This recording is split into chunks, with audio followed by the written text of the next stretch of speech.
आज आपण सगळे विद्याप्रतिष्ठानच्या या टेक्नॉलॉजी ऑन व्हील्स या कार्यक्रमाला आवर्जून उपस्थित राहिला. तुमच्या सगळ्यांचे मनपूर्वक आभार. आज विद्याप्रतिष्ठानची स्थापना आदरणीय पवार साहेबांनी जवळपास 72 साली खरं तर सुरू झाली आणि तो एक प्रवास, त्याच्यात अनेक कुटुंबांचं खूप मोठं योगदान राहिलेलं आहे आणि खूप मोठी टीम.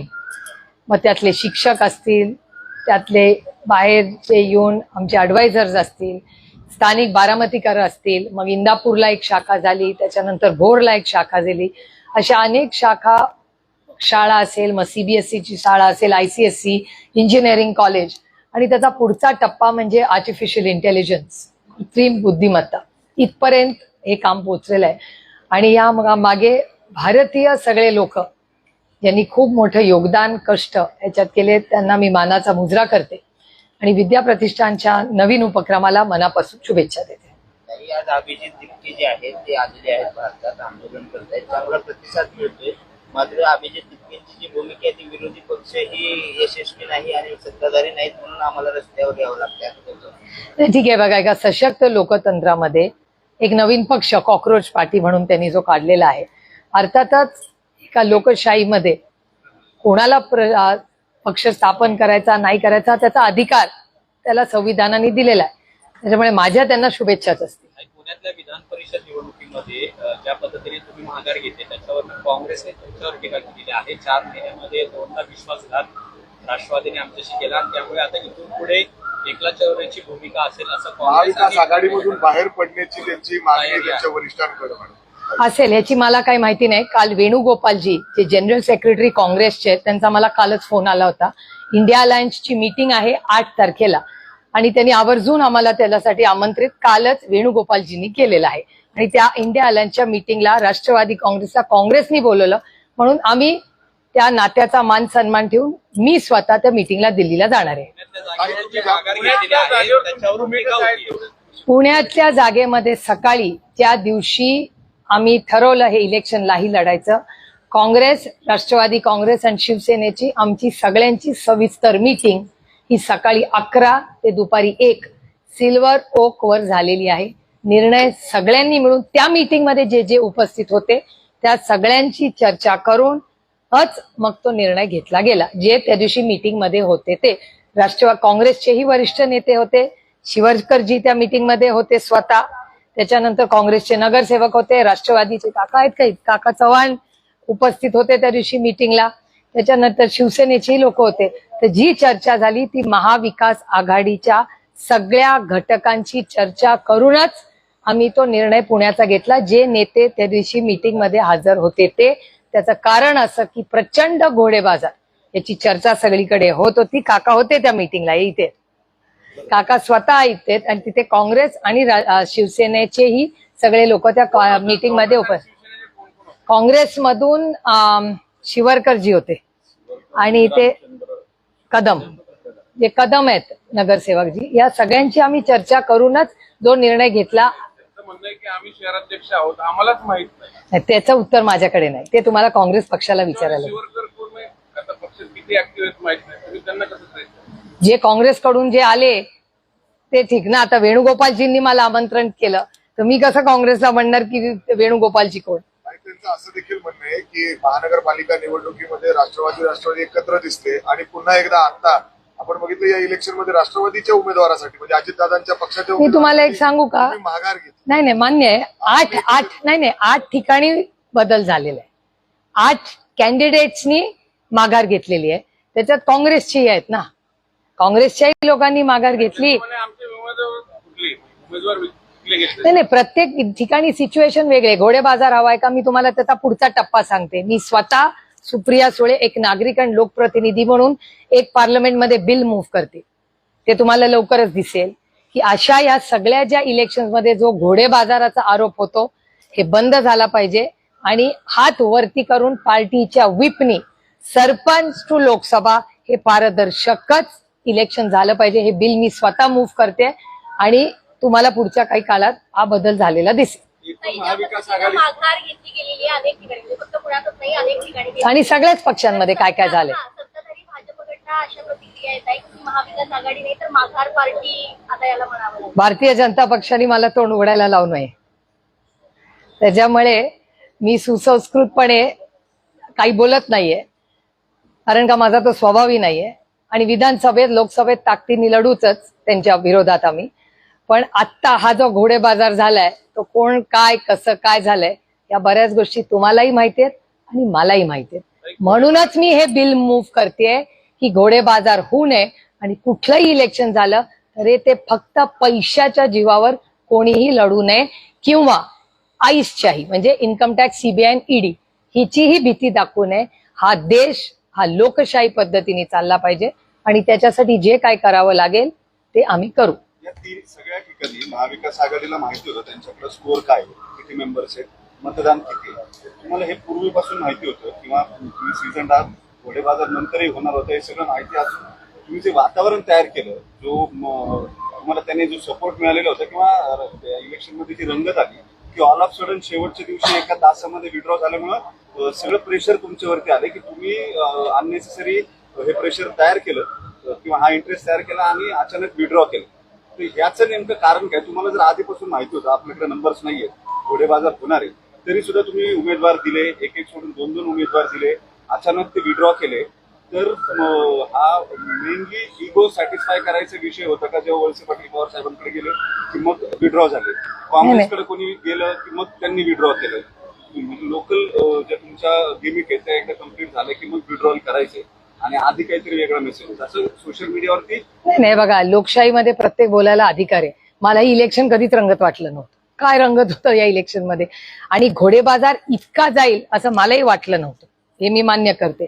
आणि मीटिंग्स मध्ये मला काय फार ह्याच्यात एक्साइटमेंट कुठे मला तरी दिसली नाही, मी त्या सिस्टम मध्ये असले तरी. हे एक इलेक्शन आहे. रंगत कधी येते? जेव्हा लोकसभा, विधानसभा, कॉर्पोरेशन उसमें मजा आता है, जेव्हा पारदर्शकपण येतो, एम असतो, ती फाईट असते, त्या फाईट मध्ये मजा. या इलेक्शन मध्ये आता मध्ये राज्यसभेचं इलेक्शन झालं, सगळेच अनअपोज झाले, नंबर सगळ्यांकडे ते गुणागोविंदांनी झालंच ते. तुम्ही म्हणलं घोडे बाजाराचं की इतर ठिकाणी पण पुण्यातल्या जागेवर आम्ही हाच प्रश्न विक्रांत काकडेंना विचारला, जे बिनविरोध आमदार झाले. तुम्ही घोडे बाजार संबंध येतो कुठे? म्हणजे माझ्याकडे 800 मतं होती, यांच्याकडे फक्त 50-60 मतं होती. 50-60 नाही, आमची 150 होती. त्यांनी दावा ठीक आहे ना, दावा करायला काय, प्रत्येक लोकशाही आहे. मला करायची गरजच नव्हती, केलं तर त्यांनी केलं. हे बघा, एक ते वयाने लहान आहेत, नवीन आलेत, माझ्या शुभेच्छा आहेत त्यांना. त्याच्यामुळे आता ते काय बोलले याला उत्तर मला देणं वाटत नाही. लोकशाहीमध्ये प्रत्येकाला बोलायचा अधिकार आहे, बोलतील ते, त्यांना वाटेल ते. विनोद आले की काय तो आले ना, मान्य करतो ना, मी कुठे नाही म्हणते. पंढरपूरमध्ये रोहित पवार अन्नत्याग आंदोलन करणारे संपूर्ण कर्ज माफी करावी पक्ष म्हणून तुमची काय भूमिका असणार आहे या? नाही, मीही तुमच्या चॅनलवर आज सकाळी ती बातमी पाहिली. मी फोनही रोहितला केला, तो भाषण करत होता. नंतर मी या कार्यक्रमात आहे. अर्थातच अन्नत्याग ही खूप टोकाची भूमिका होते. त्याच्यामुळे मीही रोहितला विनंतीच करीन की पहिली पॉलिसी येऊ दे, त्याचा वाटप होऊ दे.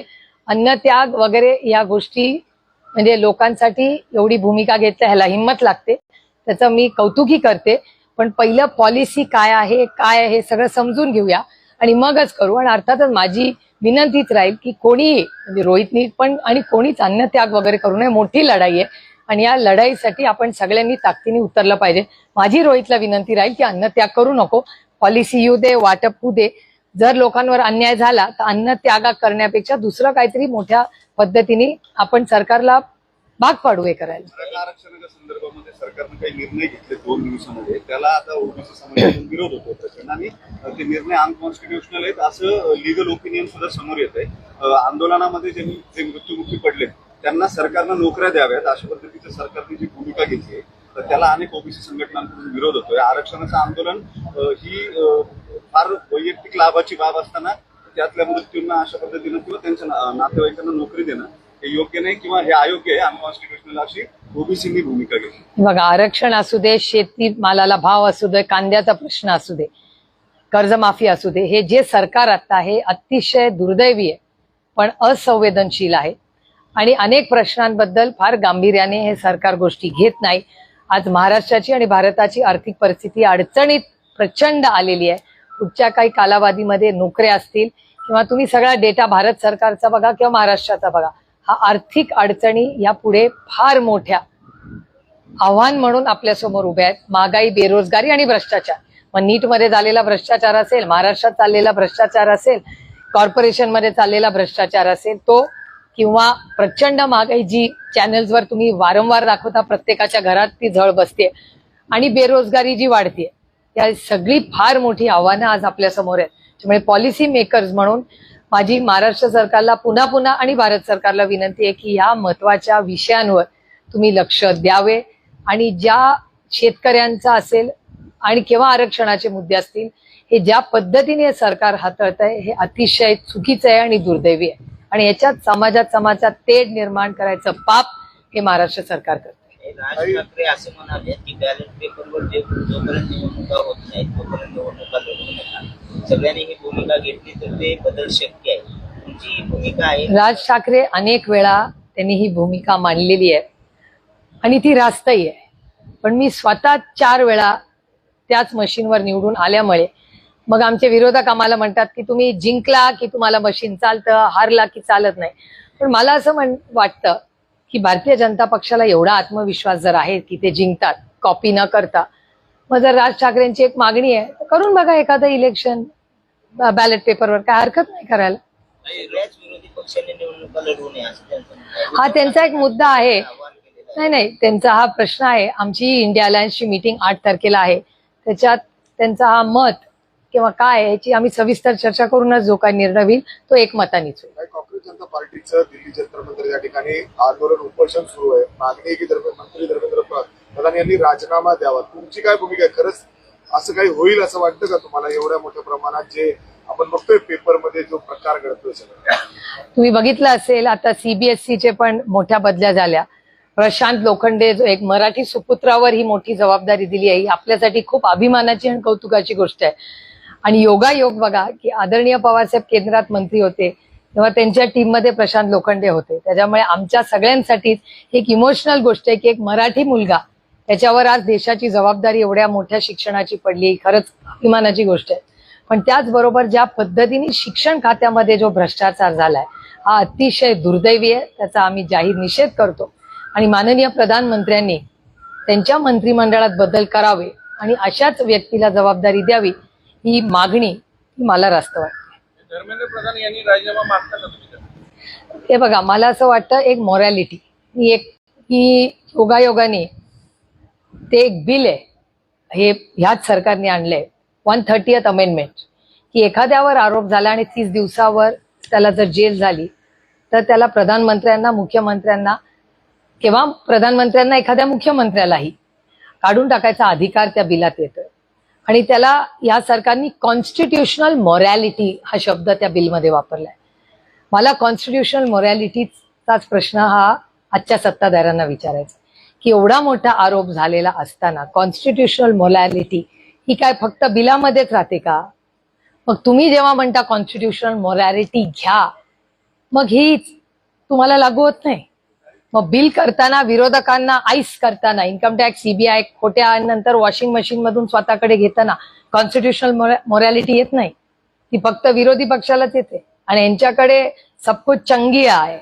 हा चंगा मग तुम्ही काही केलं तरी पक्ष काय तुम्हाला पदावरनं काढत नाही. हा जेव्हा एक आत्मविश्वास येतो ना, त्याच्यातून समाजाला काय तुम्ही शिकवता? शिक्षण मंत्री देशाचा त्याच्यावर आरोप होतात, मुलांची आयुष्य उद्ध्वस्त होत आहेत आणि त्याच्यावर सरकार काहीच करत नसेल, ते अतिशय दुर्दैवी आहे. पुष्पेंद्र सिंग नावाचे एक फायनान्शियल एक्सपर्ट आहे, त्यांनी एक भीती व्यक्त केली आहे काल की इतिहासातला सर्वात मोठा रिअल इस्टेट क्रॅश जो आहे तो येत्या काही महिन्यात, काही दिवसांमध्ये पाहायला मिळेल, ज्याच्यामध्ये मुंबई, बेंगलोर सारखे जे शहरं आहेत त्याच्यावर याचा मोठा फटका बसेल. मला असं वाटतं की या सर्कलमध्ये या सगळ्या गोष्टी बघा, या गोष्टी होत असतात, त्यामुळे झालं तरी आश्चर्य मला वाटणार नाही एकतर, कारण की इकॉनॉमिक क्रायसिस तर चाललंच आहे ना.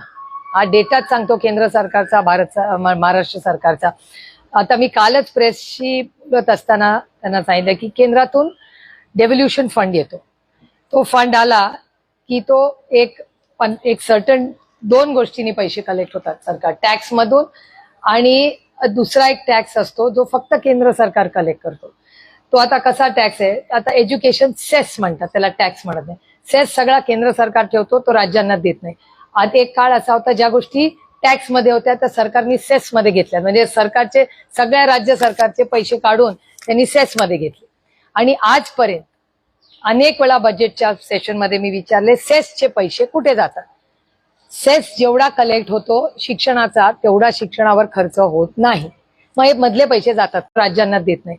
आज एक काळ असा होता ज्या गोष्टी टॅक्स मध्ये होत्या त्या सरकारने सेस मध्ये घेतल्या. म्हणजे सरकारचे सगळ्या राज्य सरकारचे पैसे काढून त्यांनी सेस मध्ये घेतले. आणि आजपर्यंत अनेक वेळा बजेटच्या सेशनमध्ये मी विचारले सेसचे पैसे कुठे जातात. सेस जेवढा कलेक्ट होतो शिक्षणाचा तेवढा शिक्षणावर खर्च होत नाही. मग हे मधले पैसे जातात कुठे. सर्व शिक्षा नावाच्या पैसे महाराष्ट्रात येतात, ते डायव्हर्ट होतात. आरटीई साठी पैसे येतात जे सर्व शिक्षणाला जातात. सर्व शिक्षणाचे पैसे लाडकी बहीण योजनेला जातात. लाडकी बहीण योजनेमध्ये 50% महिला कमी करून आता नवीन नियम कायदे जातात. मग हे आधीचे पैसे आले कुठून, खर्च कुठे झाले आणि हा गॅप किती आहे हे अनेक वेळा तुम्हाला fiscal deficit management FRBM act बद्दल, म्हणजे तुम्ही आता म्हणाल ताई आली चला बाई परत हिचं FRBM ऍक्ट आलं, पण हा FRBM act is the crux, तो आत्मा आहे त्या बजेटचा. म्हणजे मी जर 100 रुपये कमवते आणि 200 रुपये खर्च केला दिवाळखोरीच निघणार ना माझी. तो बॅलन्स ठेवायला हा ऍक्ट, आणि हा ऍक्ट कोणी आणला, अटल बिहारी वाजपेयी साहेबांनी आणला आणि तो नंतर आणखीन ताकदवर केला मनमोहन सिंग साहेबांनी. मग ह्या ऍक्टचं काय होणार. लाडकी बहीण योजनेमधून महिला का एवढ्या कमी झाल्या, आरटीईचे पैसे का येत नाही, सर्व शिक्षा अभियानचे पैसे का वेळेवर पोहोचत नाही, हे प्रश्न आहेत ना. मग शिक्षणाबद्दल हे आता ही नीटच्या परीक्षेचा एवढा मोठा पडदाफाश झाला आणि आता तर म्हणता येत नाही ना 12 वर्षांचं सरकार आहे ना. आता तर 70 वर्षाचा हिशोब काढता येत नाही ना. आता 12 वर्षाचा कधी ना कधी हिशोब द्यावा लागेल ना. त्याला जोडून असा प्रश्न आहे की राज्यापासून केंद्रापर्यंत ज्या सगळ्या परीक्षा होत आहेत त्यामध्ये विद्यार्थ्यांचं तर स्वाभाविकपणे नुकसान होताना दिसतंय. कुठेतरी शिक्षणामध्ये देखील परिवर्तनाची गरज तुम्हाला वाटत नाही का. आणि आता एआयचा मुद्दा जेव्हा साहेबांनी विचारला गेला तेव्हा त्यांचं देखील हेच म्हणणं होतं की हेच जर आधी केलं असतं तर कदाचित ती वेळ आली नसती. 17 वर्षाचा मुलगा सीबीएसईच्या इथिकल हॅकिंग मधून सगळी ती सिस्टीम बाहेर आणतो आणि दाखवतो. कुठेतरी ही सगळी सिस्टीम बेसिक एज्युकेशनची सिस्टीम जी आहे तीच कुठेतरी फ्लॉ मध्ये अडकली असं वाटतं. काय सिरियस नाहीये हे सरकार. या सिरियस ज्याला इंग्रजीमध्ये जिंगोइझम म्हणतात, ते जिंगोइझम मध्ये इतके नशेमध्ये आहेत ना त्याच्यामुळे आज शिक्षणात झालेल्या अडचणी, शेतीमध्ये कांद्याचं आंदोलन तुम्ही बघताय, फेकून देत आहेत कांदा लोक रस्त्यावर, त्यांचे अश्रू पुसायला या सरकारला वेळ आहे का. घोडे बाजार करायला सगळ्या चॅनलवर दिसतात, पण सरकारमधला एकही व्यक्ती मुख्यमंत्री सोडले तर कांद्यावर बोलतो का. एक व्यक्ती मला दाखवा. तिन्ही पक्ष आहेत, 3 पक्षाचं सरकार आहे ना. कांद्याबद्दल जावं किंवा कोणीतरी लासलगावला जाऊन हिंमत करून दाखवावी आणि तिथे जाऊन बसावं. का नाही या सरकारला. दिल्लीत बसतात तिकीटं वाटवण्यासाठी या आता परवाच्या इलेक्शनची, त्याच्यासाठी वेळ सगळ्यांना होता जाऊन भेटायचा. पण शेतकऱ्याला आम्ही आता किती दिवस झाले त्या मीटिंगला, शेतकऱ्यांचे अश्रू पुसले का हमी भाव चांगला मिळाला का, सगळा कांदा विकत घेतला, काहीच झालं नाही. त्यामुळे हे जे सरकार आहे अतिशय असंवेदनशील आहे. पक्ष फोडा, घड फोडा. राष्ट्रवादी काँग्रेस फोडली, शिवसेना फोडली, आता TMC सेम मॉडेल. आजच सकाळी मला कुणाचा तरी फोन आला होता की तृणमूल काँग्रेसचा जसं आमचं केलं तसंच पक्ष फोडा, अकाउंट फोडा, सगळं फोड. आता DMK मध्ये अजून काहीतरी गैरसमज चाललेत, AIDMK मध्ये चालेल. मग कुठल्या राज्यामधला विरोधी पक्ष साम दाम दंड भेद ED CBI इन्कम टॅक्स वापरून पक्ष फोडणे, सगळं संपवणे. काही दिवसांनी राहुलजी म्हणतायत हे खरं होताना दिसणार आहे. या देशात लोकशाही टिकेल का नाही असा एक मोठा प्रश्नचिन्ह आपल्या सगळ्यांच्या समोर उभं राहिलेला आहे. आणि संविधान खतरे में है हा जो जे तुम्ही सगळ्यांनी 2024 मध्ये ऐकलंय ते खरंच पुन्हा होतंय का काय असं मला हा सगळा डेटा सांगतोय. काही जलसंपदा विभाग करते करणार, पण मुद्दा असा आहे की राजकारणात आयडिओलॉजीला काहीतरी महत्व असतं. त्या आयडिओलॉजीच्या मुद्द्यावर विरोधी पक्ष आज त्या मतदारांनी तुम्हाला मतं दिली आणि तुम्ही अशा विधान परिषद ऍडजस्टमेंट करत असाल, मग त्याचं उत्तर काय आहे. विधान परिषदेचा मतदानाचा आणि ह्या इलेक्शनचा काहीही संबंध नाही. एक तर मी स्वतःच बिल मूव्ह करणार आहे की हे इलेक्शन बंद तरी करा, नाहीतर ओपन वोटिंग करा. हे घोडे बाजार आणि हे असले सगळे उद्योग बंद झाले पाहिजे. हात वर करा, व्हीप काढा आणि त्याच पद्धतीने इलेक्शन झालं पाहिजे. ही माझी भूमिका असेल. काही दिवसात तुम्हाला माझं ते बिल पार्लमेंटमध्ये दिसेल. मी इलेक्शन कमिशन मध्ये जाणार आहे आणि मी या सगळ्या प्रक्रियेवर वेळ पडली तर कोर्टातही जाणार, कारण का हे कुठेतरी थांबलं पाहिजे, हा मताची मी आहे.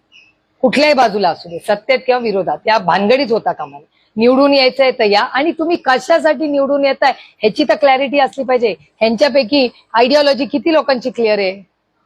तुम्ही निवडून आल्यानंतर कशासाठी, तुम्ही जरा विचारून बघा ना, की तुम्ही पुढच्या तुम्ही निवडून आलाय ना, काय तुमचा 5 पॉईंट प्रोग्राम सांगा, पटकन विचार बघूया. किती लोक तुम्हाला 5 पॉईंट प्रोग्राम सांगू शकतील. त्यामुळे दुर्दैव आहे की ज्या पद्धतीने राजकारणातला हा एक मोठा बदल जो होतोय त्याच्यामधून पॉलिसी मेकिंग हा विषयच राहिला नाही. आम्हीच काही लोक जे पॉलिसीवर बोलत राहतो, पण पॉलिसीवर, हार्ड कोर पॉलिसीवर चर्चा, विरोध, चर्चासत्र या राज्यात आणि देशात थांबलेली आहेत. हे दुर्दैव आहे.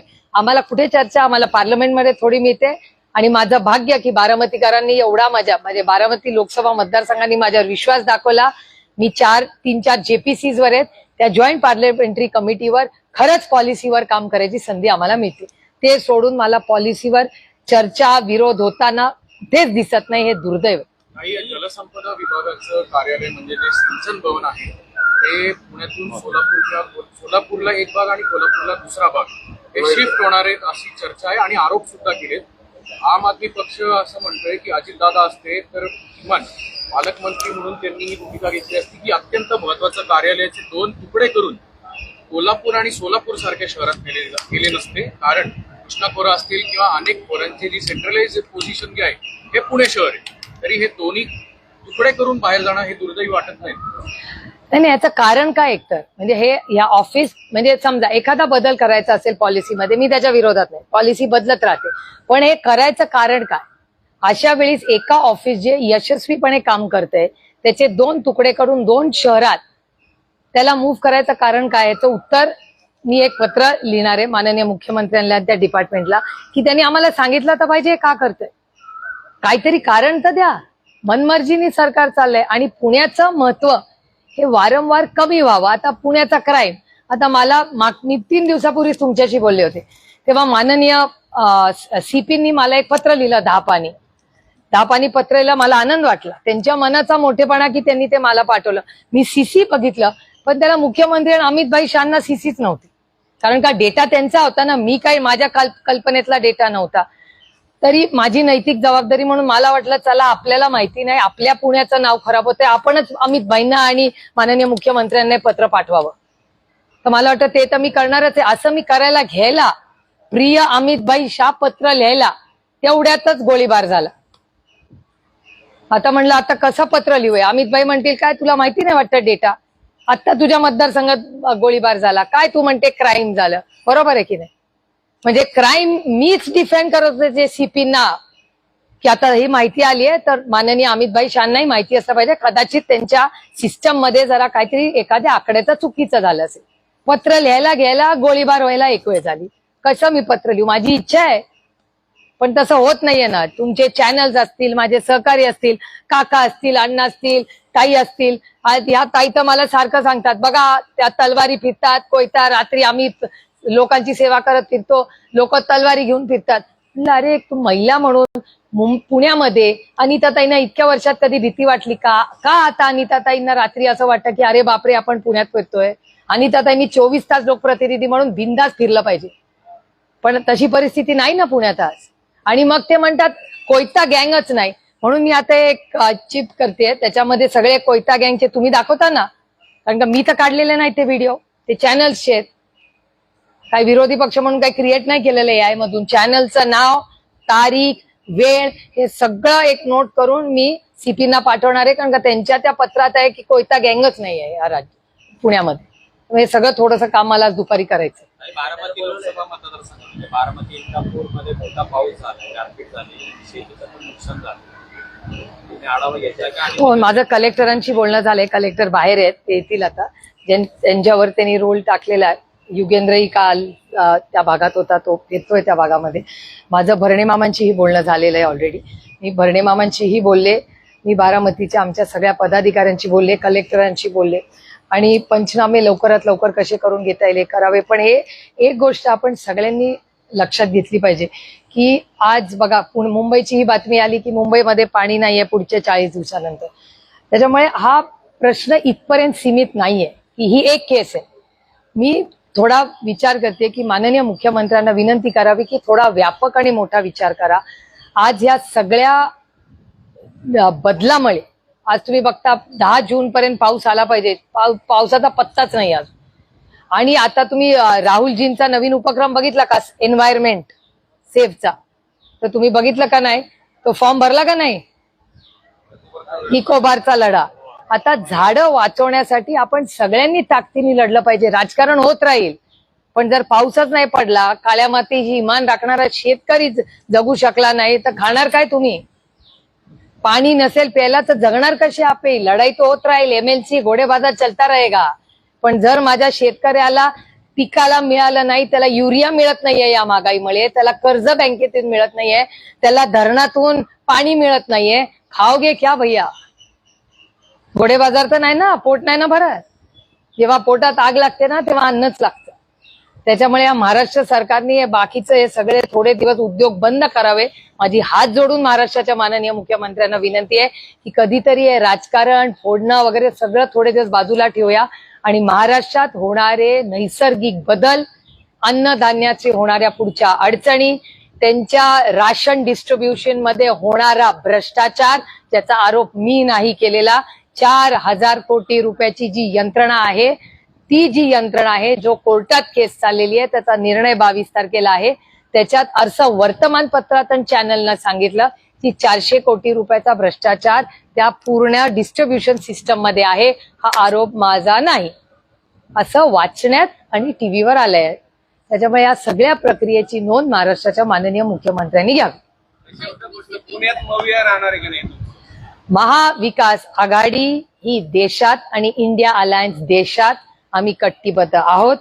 थोड्या गोष्टी होतात, एखाद्या जिल्ह्यातला शहरातला एखादा व्यक्ती बोलला तर त्यांनी तो त्यांच्या पक्षाचा अंतर्गत प्रश्न आहे. दूसरे के घर में झांकने का मुझे कोई शौक नहीं. रोहित पवारांनी सांगितलं विश्वासात गेलं तुमच्या जुन्या सहकाऱ्यांनी. नाही, माझ्या जुन्या सहकाऱ्यांनी काय बघितलं हे मी पाहिलेलं नाही. त्यांच्या पक्षाला त्यांनी तो प्रश्न विचारावा. आणि जेव्हा काँग्रेसचा काल मला वेणुगोपालजींचा फोन आला की तुम्ही सगळे नक्की इंडिया अलायन्सच्या मीटिंगला या, राऊत साहेबांची काल काही वेगळ्या कामासाठी बोललं झालं, हर्षवर्धन सपकाळांचं माझं अजून काही एका आंदोलनासाठी 15 तारखेपासून हर्षवर्धन सपकाळजी, मी आणि शिवसेना 15 ऑगस्ट पासून राज्याचा दौरा सुरू करतोय. त्यामुळे हे जे काय तुम्ही पुण्यात झालंय मला माहिती आहे, ह्याची मला फारशी माहिती नाही. हा प्रश्न तुम्हाला काँग्रेस पक्षाला विचारावा लागेल. विषय निघाला होता CP मध्ये आणि त्याच्यामध्ये लेटर वॉर झाल्याचा. लेटर वॉर नाही, मी त्यांना पत्रच लिहिलेलं नाही. त्याच्यावरती 9 पाणी पत्र लिहितात, परत तुम्ही त्यांना पत्र लिहितात. नाही, मी आभार मानले हो, अतिशय प्रांजळपणे आभार मानले. असं काय करता? ते CP आहेत या शहराचे, असं काय करतात? तुम्ही जाऊन प्रत्यक्ष भेटणार हो पण काय नाही, मी कशाला त्यांचा वेळ वाया घालू. त्यांनी मला एक पत्र लिहिलं, ते मी माननीय अमितभाई शाह, कारण का नंबर अमितभाईंच्या ऑफिसनी पाठवले ना, तर माझी नैतिक जबाबदारी आहे. एवढी नैतिकता राहिली आहे ना आमच्यामध्ये, त्या नैतिकतेच्या मला वाटलं माझी नैतिक जबाबदारी आहे की अमितभाईंना आणि देवेंद्रजींना आपण कळवलं पाहिजे की बाबा तुमचा डेटा काय तुमच्या सरकारबद्दल सांगतोय. पण CPचं वेगळं मत आहे, त्यांची बाजू कोणीतरी मांडली पाहिजे की नाही सरकारकडे, असं कसं. त्याच्यामुळे तो पाठवला आणि तेवढ्यात मी म्हणलं, तेवढ्यात तो खून झाला. त्याच्यामुळे घाबरले ना मी की अरे बापरे, मग ते रागवतील ना मला मुख्यमंत्री आणि अमितभाई शाह की तू काय म्हणते, तू म्हणते क्राईम कमी झाला, क्राईम तर दाखवतोय वाढलाय. असं मी नाही म्हणत, माननीय मुख्यमंत्री आणि देशाचे होम मिनिस्टर. रोहित पवारांनी दोन्ही राष्ट्रवादी एकत्र येण्यासंदर्भात परत एकदा वक्तव्य केलेलं आहे. जर दादांच्या राष्ट्रवादीने भाजपची साथ सोडली तर आम्ही एकत्र येऊ शकतो, असं रोहित पवारांचं उत्तर. आमचा पक्ष अतिशय लोकशाही पद्धतीने चालतो, त्याच्यामुळे लोकशाही पद्धतीने सगळ्यांना आपलं मत मांडण्याचा अधिकार आहे. चला, थँक्यू.